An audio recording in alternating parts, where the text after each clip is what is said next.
रात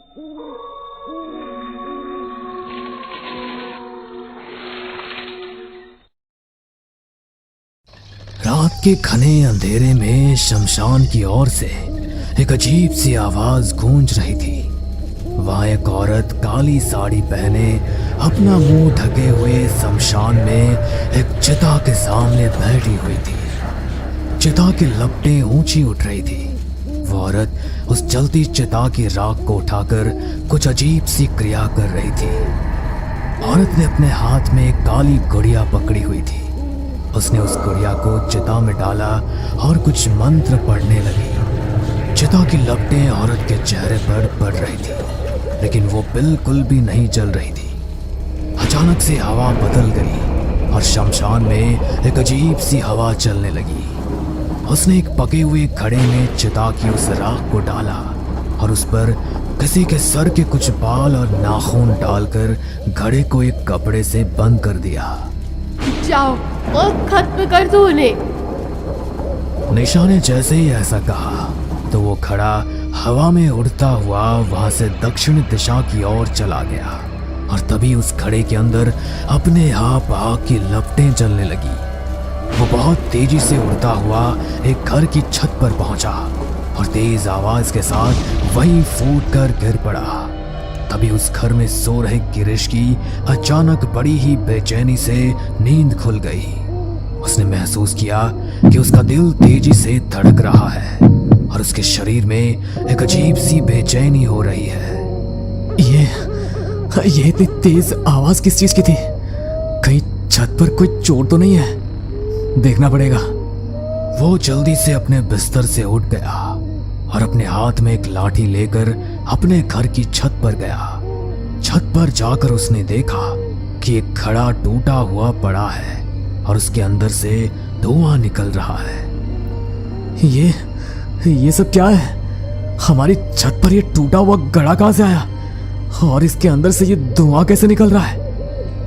जब गिरीश ने घड़े से धुआं निकलते हुए देखा तभी उस धुएं से एक बहुत ही भयानक राक्षस जैसी आकृति बन गई। वो आकृति इतनी भयानक थी कि गिरीश की आंखें फटी की फटी रह गई। उस राक्षस की आंखें लाल थी और उसके शरीर से आग की लपटें निकल रही थी।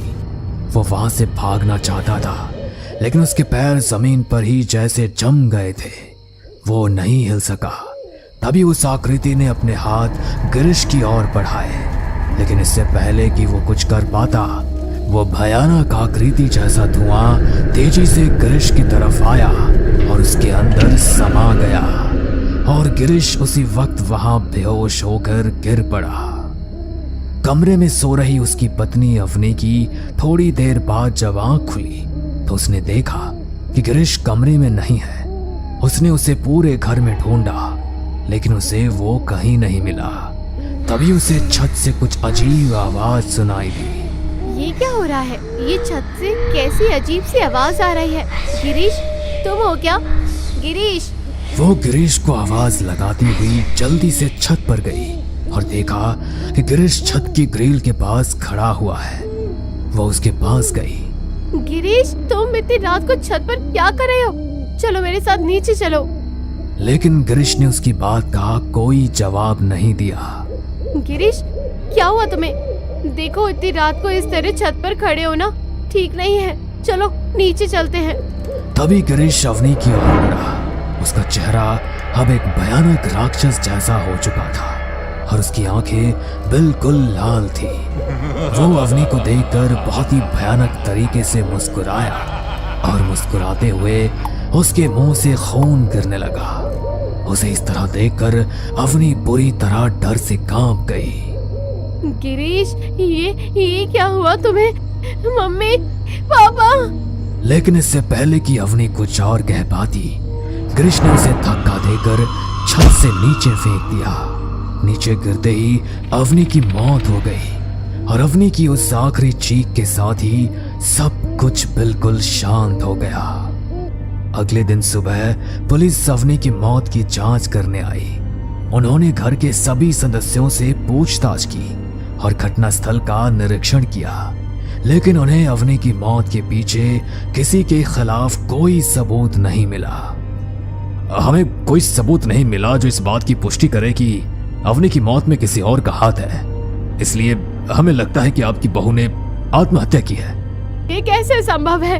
अवनी कभी आत्महत्या नहीं कर सकती। वो तो एक बहुत ही खुशमिजाज लड़की थी। हमें पता है कि अवनी की मौत में कुछ गड़बड़ है, लेकिन पुलिस को कोई सबूत नहीं मिला, इसलिए हम कुछ नहीं कर सकते। उसी दिन से गिरीश की हालत और ज्यादा खराब हो गई। वो अकेले अपने कमरे में दीवारों पर अपना सर पटकता और अपने नाखूनों से दीवारों को खरोंचता और अपनी ही उंगलियों का मांस खाने लगता। उसकी हालत देखकर उसके माता पिता का भी अब चिंता से बुरा हाल हो चुका था। वो जितनी बार गिरीश को रोकने की कोशिश करते तो वो उन्हें भी नुकसान पहुंचाने लगता। न जाने हमारे घर को किसकी नजर लग गई है, पहले बहू और अब गिरीश को न जाने क्या हो गया है। गिरीश के मम्मी पापा उससे बहुत बार बात करने की कोशिश करते, लेकिन गिरीश कुछ नहीं बोलता। वो बस अपने कमरे में बंद रहता और अपने सर को दीवारों पर पटकता रहता। शोभा राजेंद्र को लगा कि अवनी की मौत की वजह से गिरीश की मानसिक हालत बहुत खराब हो गई है, इसलिए उन्होंने कुछ समय के लिए उसे मेंटल असाइलम भेजने के बारे में सोचा। तभी उसी रात के लगभग 2 बज रहे थे। गिरीश चुपचाप अपने मम्मी पापा के कमरे में गया। वो दोनों गहरी नींद में सोए हुए थे। गिरीश अपनी माँ शोभा के पास जाकर खड़ा हो गया और कमरे में रखे तकिए से अपनी माँ के मुंह को दबा दिया। शोभा अचानक से मदद के लिए छटपटाई, लेकिन गहरी नींद में राजेंद्र की आंख नहीं खुली। गिरीश ने तकिए को मजबूती से दबाए रखा। शोभा की सांसें धीरे धीरे कम होने लगी। उसका शरीर अकड़ने लगा और फिर अचानक से शांत हो गया। गिरीश ने तकिए को हटाया और अपनी माँ के शव को देखा।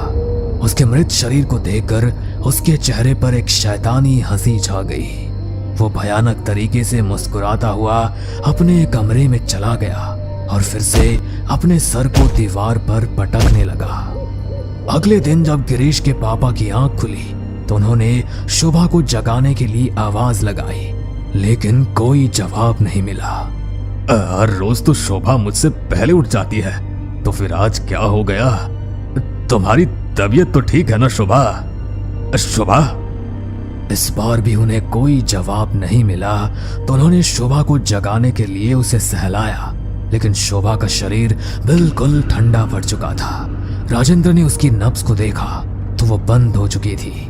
अपनी पत्नी के जाने का उसे गहरा सदमा लगा और वो जोर जोर से रोते हुए चिल्लाने लगा, शोभा, शोभा, शोभा। उसके चिल्लाने की आवाज इतनी तेज थी कि आसपास के पड़ोसी भी उसके चिल्लाने की आवाज सुनकर उनके घर आ गए, लेकिन गिरीश अपने कमरे से बाहर नहीं निकला। वो अभी भी अपने कमरे में अपने सर को दीवार से पीट रहा था। पड़ोसियों ने जब शोभा के मृत शरीर को देखा तो जल्दी से पुलिस को कॉल करके वहां बुला लिया। हवलदार, सब चीजों की अच्छी तरह से तलाशी लो, कोई भी सुराग छूटना नहीं चाहिए। सर, आपको ये कुछ अजीब नहीं लग रहा? इनके घर में पिछली अमावस्या को इनकी बहू की मौत हो गई और कल रात अमावस्या को इनकी माँ चल बसी। आप मानो या ना मानो, लेकिन मुझे तो ये कोई भूत प्रेत का चक्कर लगता है। अच्छा, तो क्या लिखे रिपोर्ट में कि एक आत्मा इसे मारने आई और इसे मारकर चली गई? चुप रहो तुम और फॉरेंसिक को बोलो कि जल्दी से इसकी पोस्टमार्टम रिपोर्ट मुझे भेजे। पुलिस को शोभा की पोस्टमार्टम रिपोर्ट मिली। रिपोर्ट में बताया गया था कि शोभा की मौत दम घुटने की वजह से हुई है। पुलिस को अब शक होने लगा कि शोभा की मौत एक दुर्भाग्यपूर्ण घटना नहीं बल्कि एक हत्या है। पुलिस ने जांच शुरू की और गिरीश के घर पहुंची। वहां उन्हें कुछ सबूत मिले जो गिरीश की अपराधी मानसिकता को दर्शा रहे थे। पुलिस ने गिरीश से पूछताछ करने का फैसला किया। गिरीश, तुम्हें पता है कि तुम्हारी माँ की मौत कैसे हुई? गिरीश ने उनकी बात का कोई जवाब नहीं दिया और बस अपने सर को दीवार में मारता रहा। पुलिस ने कई देर तक उससे पूछताछ करने की कोशिश की, लेकिन उसने उनकी किसी भी बात का कोई जवाब नहीं दिया। पुलिस को उनके घर के गिरीश के खिलाफ कुछ सबूत मिले। उन्होंने उसे गिरफ्तार कर लिया और थाने में ले गए, लेकिन वहां भी गिरीश अपने सर को दीवार में पटकता रहा और अपने नाखूनों से दीवार को खरोंचता रहा। मुझे तो ये कोई साइको लगता है। इसे यहाँ रखना बाकी कैदियों के लिए खतरा बन सकता है। एक काम करो, इसे मेंटल असाइलम भेज दो। दिन रात दीवार में सर पटक पटक कर इसने हमारे सर में दर्द कर दिया है। पुलिस ने गिरीश को मेंटल असाइलम भेजने का फैसला किया ताकि उसकी मानसिक हालत का इलाज कराया जा सके, लेकिन वहां पर जाने के बाद भी उसकी हालत में कोई सुधार नहीं आया। कई बार उसने उसे दवाई देने आए वार्ड बॉय पर भी हमला करने की कोशिश की, जिस वजह से अब दरवाजे के नीचे से ही उसे खाना दे दिया जाता है और उसी के अंदर उसकी दवाई मिला दी जाती। कुछ समय बाद अगली अमावस्या की रात वो मेंटल असाइलम से भाग गया। उसके हाथ में एक डंडा था। वो अपने पापा के कमरे में गया जहां वो अकेले सो रहे थे। उसने अपने पिता पर उस डंडे से हमला करना शुरू कर दिया। राजेंद्र की चीख पूरे घर में गूंज गई। उसने बड़ी ही बेरहमी से अपने पिता की भी हत्या कर दी। मोहल्ले वालों ने जब उसके पिता की चीखें सुनी तो उनके घर आए, लेकिन वहां का दृश्य देखकर उनकी रूह कांप गई। पूरे घर के फर्श पर राजेंद्र का खून फैला हुआ था। गिरीश कोने में बैठा अपने पिता की लाश को देखकर वही शैतानी हंसी हंस रहा था। ये यहाँ पर वापस कैसे आ गया? इसे तो पुलिस ने मेंटल हॉस्पिटल भेज दिया था ना। पहले तो इसने अपनी पत्नी और माँ को मार डाला और आज राजेंद्र अंकल को भी मार दिया। आप जल्दी से पुलिस को इन्फॉर्म करो। इसकी मानसिक हालत बिल्कुल भी ठीक नहीं है। अभी तक तो इसने अपने परिवार वालों की ही जान ली है, लेकिन ऐसे इंसान का कोई भरोसा नहीं है। ये तो कल को भी हमको भी नुकसान पहुंचा सकता है। पड़ोसियों ने पुलिस को इन्फॉर्म किया तो कुछ देर बाद पुलिस वहां आई, लेकिन इससे पहले कि वो गिरीश को अरेस्ट करके वहां से लेकर जाते, गिरीश ने अपनी छत से छलांग लगा दी और अपने पूरे परिवार को मारकर उसने अपनी जिंदगी को भी खत्म कर लिया। तभी वहां पर लगी भीड़ में से एक औरत के चेहरे पर उसकी लाश को देखकर वही शैतानी हंसी छा गई। वो औरत कोई और नहीं बल्कि निशा थी, जो उस रात शमशान में मसान क्रिया कर रही थी।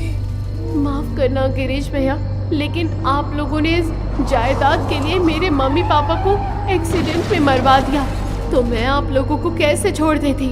बड़ी मम्मी बड़े पापा सब चले गए और आज आप भी। आपको क्या लगा था कि उस एक्सीडेंट में मैं भी मारी गई? नहीं, मैं जिंदा बच गई। अपने मम्मी पापा की मौत का बदला जो लेना था मुझे आप सबसे, लेकिन अब मेरा बदला पूरा हो गया है। मम्मी पापा, मैंने आपका बदला ले लिया है। आज आपकी आत्मा को शांति जरूर मिल जाएगी।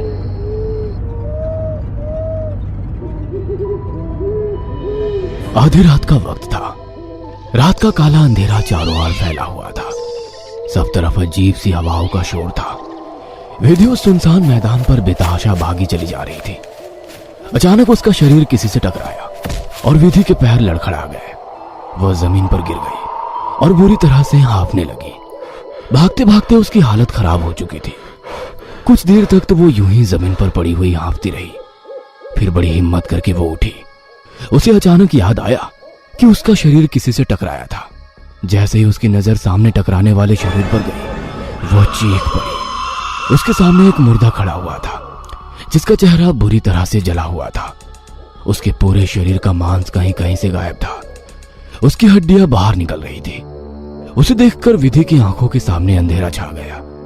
वह जमीन पर गिर पड़ी और वहीं पर बेहोश हो गई।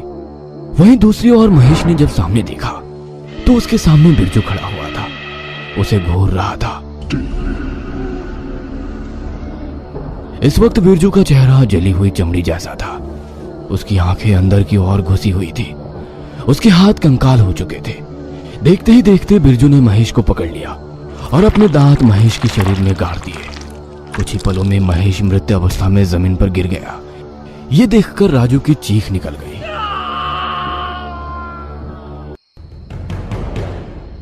राजू मुंबई शहर में रहता था। उसका प्रॉपर्टी डीलिंग का काम था। उसके घर में उसकी पत्नी विधि और बेटी निधि थी।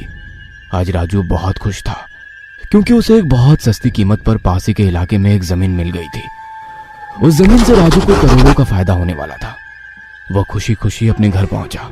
घर पहुंचकर उसने देखा कि उसकी पत्नी के साथ उसकी 22 वर्षीय साली नताशा भी खड़ी हुई थी। आज मैंने एक जमीन खरीदी है और वो जमीन मुझे बहुत ही सस्ते दामों में मिल गई है। ये तो बहुत खुशी की बात है। हाँ, उस जमीन पर घर भी बना है। हम लोग आज रात ही वहां जाने के लिए निकल रहे हैं। मैंने महेश से बात कर ली है, वो कल अग्रवाल साहब को लेकर वहीं आएगा। अग्रवाल साहब उस जमीन पर बिल्डिंग बनाना चाहते हैं। वैसे जमीन तुमने किस जगह खरीदी है? कुर्ला रोड। कुर्ला रोड का नाम सुनते ही विधि और नताशा के चेहरे उतर गए। कुर्ला रोड के आसपास तो अक्सर लोगों के गायब होने की खबरें आती रहती हैं। वो तो एक शमशान घाट है और वो शमशान घाट शापित है। ऐसी बातें सिर्फ किस्से और कहानियों में अच्छी लगती है। तुम पैकिंग कर लो, नताशा भी हमारे साथ ही चलेगी। आज रात डिनर हम उस घर पर ही करेंगे। ना चाहते हुए भी विधि ने पैकिंग की। 4 घंटे बाद राजू की फैमिली कुर्ला रोड के पास बने हुए घर पर पहुंच गए। वह घर भी शमशान घाट की जमीन पर ही बना हुआ था। विधि ने देखा कि उस घर के चारों तरफ कोई भी घर नहीं बना था। वहां पर एक अजीब सी मनहूसियत छाई हुई थी। रात हो चुकी थी। तुम सब क्या बाहर ही खड़े रहोगे? राजू, तुम्हें क्या हो गया है? तुम्हें इस इलाके की मनहूसियत दिखाई नहीं देती? अरे बाबा, मनहूसियत कुछ नहीं होती है। अब दरवाजा भी खोलो। मैं चाहता हूँ इस दरवाजे को तुम ही खोलो। विधि ने जैसे ही दरवाजा खोला तो सामने खड़े हुए व्यक्ति को देखकर वो चीख पड़ी। वो देखो, घर के अंदर कोई खड़ा है। सामने खड़े हुए व्यक्ति को देखकर एक बार तो नताशा भी डर गई। उसने देखा एक दुबला पतला व्यक्ति जिसकी आंखें अंदर की ओर घुसी हुई थी। वो खड़ा हुआ उन्हें घूरे जा रहा था। उसके शरीर को देखकर ऐसा लगता था जैसे कि मांस उसके शरीर में था ही नहीं।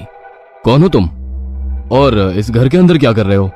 मेरा नाम बिरजू है साहब। मुझे बताया गया था कि आप लोग यहाँ आने वाले हैं, इसलिए साफ सफाई के लिए यहाँ पर आया था। मुझे इस घर के पुराने मालिक ने भेजा है। अच्छा, तुम्हें महेश ने भेजा है। ठीक है, अब तुम जाओ। अगर आपको किसी भी चीज की जरूरत पड़े तो आप मुझे बुला लेना साहब। हाँ, ठीक है, अब तुम जाओ। राजू के कहने पर बिरजू वहां से चुपचाप चला गया। नताशा, विधि और उसकी बेटी निधि बिरजू को देखकर बेहद डर गई थी। रात का खाना खाकर सब लोग सो गए, लेकिन विधि की आंखों से नींद कोसों दूर थी। वो जब से ही यहाँ पर आई थी उसे बड़ा अजीब सा महसूस हो रहा था। अचानक विधि को घुटन सी महसूस होने लगी। वह ठंडी हवा खाने के लिए कुछ देर के लिए बाहर की तरफ गई, मगर बाहर का मंजर देखकर उसके रोंगटे खड़े हो गए। उसने देखा 4 व्यक्ति जिनकी आंखें ही नहीं थी। उनके शरीर पर खाल की जगह जली हुई चमड़ी थी। विधि ने वहां से भागने की कोशिश की, मगर उसे ऐसा महसूस हुआ जैसे कि उसके पैरों को किसी ने जकड़ लिया हो। देखते ही देखते वो चारों लोग विधि के पास आकर खड़े हो गए और अजीब से अंदाज में हंसने लगे।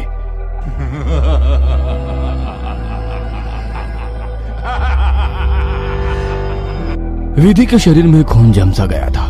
वह चीखना चाह रही थी, मगर चाहकर भी चीख नहीं पा रही थी।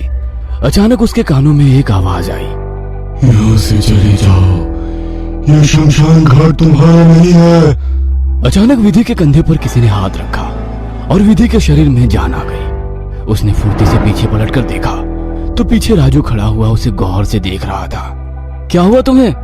मैं कब से आवाज लगा रहा हूँ, लेकिन तुम मेरी बात का जवाब नहीं दे रही। यहाँ से चलो राजू, मैं तुम्हें बता नहीं सकती मैंने अभी क्या देखा। क्या देखा तुमने? मैंने 4 अजीब लोग देखे जिनकी आंखें ही नहीं थी। उन्होंने मुझे धमकी दी यहाँ से चले जाने की। तुमने इस जगह के बारे में पहले से ही अजीब अजीब अफवाहें सुन रखी है, उसी का ही असर है। तुम सो जाओ विधि। मेरी बात का यकीन मानो, मैं झूठ नहीं बोल रही हूँ। चिंता मत करो, वैसे भी कल शाम अग्रवाल साहब इस जमीन को खरीदने आ रहे हैं। डील होते ही हम यहाँ से चले जाएंगे। राजू विधि को कमरे में लेकर गया और गहरी नींद में सो गया, मगर विधि को नींद नहीं आई। विधि बिस्तर पर जाग रही थी कि अचानक उसे छत पर उन्हीं में से एक दीवार पर चिपका हुआ दिखाई दिया, जो बड़ी फुर्ती से दीवार पर रेंगते हुए विधि के ठीक ऊपर छत पर चिपककर विधि को घोरने लगा और अचानक झपट कर विधि के ऊपर आ गया। विधि की चीख निकल गई। चीख सुनकर राजू की आंख खुल गई। क्या हुआ विधि? राजू, वो देखो, वही अजीब आदमी। कहाँ है? कोई भी तो नहीं है। विधि ने वहां देखा तो वास्तव में वहां कोई नहीं था। उसकी रात बड़ी मुश्किल से कटी। सुबह होते ही उसने सारी बात अपनी बहन नताशा को बताई। कल रात मुझे भी इस जगह पर बहुत बुरे सपने आते रहे हैं दीदी। आप जीजू को समझाती क्यों नहीं? मुझे तो बहुत डर लग रहा है। सिर्फ आज की बात है दीदी, जीजू बता रहे थे कि आज इस जमीन को खरीदने वाले कुछ लोग शाम तक आ जाएंगे। हम लोग आज रात यहाँ से निकल जाएंगे। दोपहर के वक्त विधि किचन में खाना बना रही थी।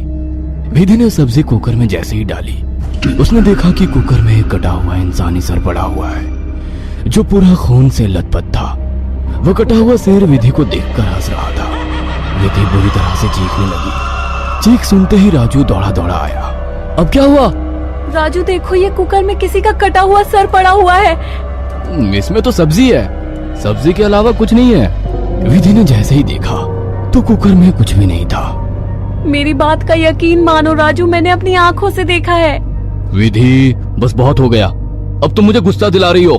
मैं झूठ नहीं बोल रही थी राजू। बस करो विधि, कुछ घंटों की बात और है, अग्रवाल साहब यहाँ पहुँच जाएंगे। इतना कहकर राजू गुस्से से वहाँ से चला गया।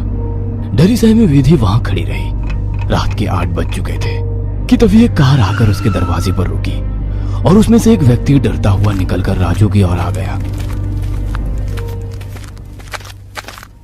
राजू उसे जानता था, वो महेश था। अंदर जाकर महेश सोफे पर बैठ गया। राजू ने देखा महेश बेहद डरा हुआ था। अग्रवाल साहब नहीं आए?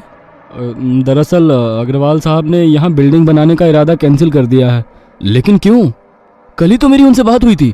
राजू, मैं अपनी इस जमीन को बेचना नहीं चाहता था और मैंने तुमसे इस जमीन को खरीदने के लिए मना किया था। मैंने बताया था तुम्हें कि यहाँ के बारे में तरह तरह की अफवाहें मशहूर है, लेकिन तुम नहीं माने। हाँ, क्योंकि मैं इन बकवास बातों को नहीं मानता। अगर अग्रवाल साहब ने मना कर दिया है तो मेरे पास बहुत से ऑप्शन है। अग्रवाल साहब नहीं तो कोई और बिल्डिंग बनाएगा। वैसे तुमने इतनी जल्दी इस मकान की साफ सफाई कैसे कर ली? जब मैंने ये मकान बनाया था तो सिर्फ कुछ ही दिन रुका था, क्योंकि यहाँ मेरी पत्नी हमेशा डरी डरी सी रहती थी। अरे तुमने ही तो अपना नौकर भेजा था ना, ओ बिरजू, उसी ने साफ सफाई की है। राजू की बात सुनकर महेश का चेहरा डर से पीला पड़ गया और उसने हकलाते हुए कहा, मैंने तो कोई नौकर नहीं भेजी थी राजू। इस मकान की चाबियां तुम्हारे पास ही थी। ये कैसी बातें कर रहे हो तुम? मैंने खुद अपनी आंखों से तुम्हारे नौकर को देखा था। वो पतला दुबला सा था और उसकी आंखें भी अंदर की ओर घुसी हुई थी। राजू की बात सुनकर महेश उठकर खड़ा हो गया और वो तुरंत दरवाजे की ओर भागा। राजू ने गुस्से में महेश से कहा, मेरी बात का जवाब तो देते जाओ। अरे अगर तुमने किसी को नहीं भेजा था तो वो मकान का दरवाजा पहले से कैसे खुला हुआ था? कौन था वो? राजू की बात सुनकर महेश के चलते हुए कदम अचानक रुक गए और उसने डरे हुए अंदाज में राजू की ओर देखकर कहा, बिरजू बहुत सालों पहले हमारे घर का नौकर था। उसकी मौत यहीं पर अजीब परिस्थितियों में हुई थी और उसे इसी शमशान घाट में हमने जला दिया था और हम उसी रात छोड़कर चले गए थे। अचानक राजू का चेहरा डर से पीला पड़ गया और उसने चिल्लाकर कहा, महेश, तुम्हारे सामने तो तुम्हारा नौकर ही खड़ा है। जैसे ही महेश ने सामने देखा तो उसके सामने बिरजू खड़ा हुआ उसे घूर रहा था। इस वक्त बिरजू का चेहरा जली हुई चमड़ी जैसा था। उसकी आंख अंदर की ओर घुसी हुई थी। उसके हाथ कंकाल हो चुके थे। देखते ही देखते बिरजू ने महेश को पकड़ लिया और अपने दांत महेश के शरीर में गड़ा दिए। कुछ ही पलों में महेश मृत अवस्था में जमीन पर गिर गया। यह देखकर राजू की चीख निकल गई। चीख सुनकर उसकी पत्नी विधि, नताशा और उसकी बेटी निधि भी आ गई। सामने का नजारा देखकर उनके चेहरे खौफ से पीले पड़ गए। वो सब बाहर की ओर भागकर निकले ही थे कि अचानक तेज हवाएं चलने लगी। घर की लाइट बहुत तेज जलने बंद होने लगे और घर का सामान गिरने लगा। राजू भागा मगर सामने मुर्दों का पूरा झुंड खड़ा हुआ था जिनके शरीर पूरी तरह से जले हुए थे। देखते ही देखते मुर्दे राजू और उसकी बेटी निधि के ऊपर झपट पड़े।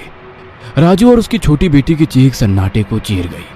सामने का नजारा देखकर नताशा बुरी तरह से चीखने लगी कि अचानक पीछे से एक आधी जली लाश ने उसे पकड़ लिया और अपने दांत नताशा के गर्दन में गड़ा दिए। कुछ ही देर में नताशा लाश में तब्दील हो गई। यह देखकर विधि चीखते हुए भागने लगी। अचानक उसका शरीर किसी से टकराया। जैसे ही उसकी नजर सामने गई वह चीख पड़ी। उसके सामने एक मुर्दा खड़ा हुआ था। उसका चेहरा पूरी तरह से जला हुआ था। उसके पूरे शरीर का मांस कहीं कहीं से गायब था। उसे देखकर विधि के आंखों के सामने अंधेरा छा गया। देखते ही देखते मुर्दों के झुंड ने विधि को घेर लिया और विधि एक चीख के साथ शांत हो गई। और सब तरफ सन्नाटा छा गया। दूसरे दिन पुलिस वालों को वहां 5 लाशें मिली और न्यूज हेडलाइन में चल रहा था कि कुर्ला रोड के शापित शमशान में फिर से 5 लोग मरे हुए पाए गए। आखिर इस रहस्य से पर्दा कब उठेगा?